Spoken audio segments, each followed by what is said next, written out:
पाकिस्तान की मलाला यूसुफजई किसी पहचान की मोहताज नहीं है। दुनिया भर के लोग मलाला को जानते हैं और इसके पीछे वजह है बंदूक की वो गोली जिससे जंग जीतकर मलाला दुनिया भर की लड़कियों की इंस्पिरेशन बन गईं। महिलाओं की शिक्षा और सशक्तिकरण के लिए संघर्ष करने वाली मलाला यूसुफजई आज ग्लोबल आइकन बन चुकी हैं। मलाला यूसुफजई का जन्म 12 जुलाई 1997 को पाकिस्तान के स्वात जिले के मिंगोरा शहर में हुआ। स्वात घाटी को पाकिस्तान का स्विट्जरलैंड भी कहा जाता है। इनके पिता जियाउद्दीन यूसुफजई हैं, जिनका स्वात जिले में ही अपना स्कूल था, जिसका नाम था कुशल स्कूल। मलाला इसी स्कूल में पढ़ती थीं। साल 2007 से 2009 के बीच पाकिस्तान के स्वात जिले में तालिबान का कब्जा था। तालिबानियों ने तब लड़कियों के स्कूल जाने पर बैन लगा दिया था। उस समय मलाला 8वीं कक्षा में पढ़ती थीं। मलाला यूसुफजई के जीवन का संघर्ष भी यहीं से शुरू हुआ था। साल 2008 आते आते तालिबान ने पाकिस्तान की स्वात घाटी में पूरी तरह से कब्जा कर लिया था। कब्जा करने के बाद से तालिबान ने स्वात घाटी में तमाम चीजों पर बैन लगा दिया था,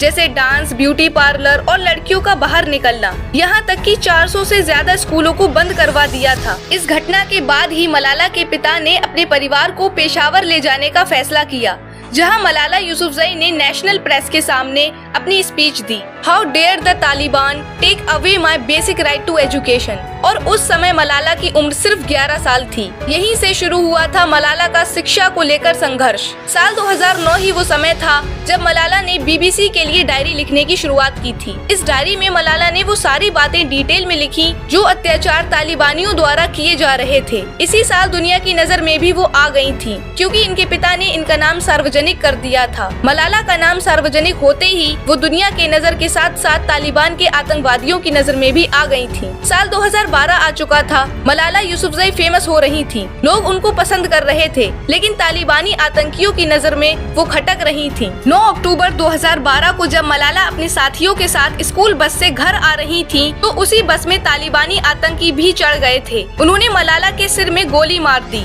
इस घटना के बाद मलाला की हालत काफी ज्यादा खराब हो चुकी थी। उन्हें ब्रिटेन में क्वीन एलिजाबेथ अस्पताल में एडमिट कराया गया था। मलाला के लिए सिर्फ पाकिस्तान से ही नहीं बल्कि पूरी दुनिया से दुआएं आ रही थीं और दुआओं का असर भी हुआ और मलाला पूरी तरह से ठीक होकर वापस भी लौटी। मलाला को कई सारे अवार्ड से सम्मानित किया जा चुका है। इन्हें पाकिस्तान का पहला नेशनल यूथ पीस प्राइज मिला। साल 2013 में इनके 16वें जन्मदिन पर 12 जुलाई को यूनाइटेड नेशंस ने मलाला डे डिक्लेयर किया और 10 दिसंबर 2014 को इन्हें केवल 17 साल की उम्र में और इनके साथ ही कैलाश सत्यार्थी को दुनिया के सबसे प्रतिष्ठित नोबेल पीस प्राइज से भी सम्मानित किया गया था और ये इस सम्मान को पाने वाली सबसे कम उम्र की विनर थी। मलाला यूसुफजई कहती हैं, मैं उस लड़की के रूप में याद किया जाना नहीं चाहती जिसे गोली मार दी गई थी। मैं उस लड़की के रूप में याद किया जाना चाहती हूँ जिसने खड़े होकर सामना किया। जब पूरी दुनिया खामोश हो तब एक आवाज भी ताकतवर बन जाती है। 1 child, 1 teacher, 1 pen and 1 book can change the world.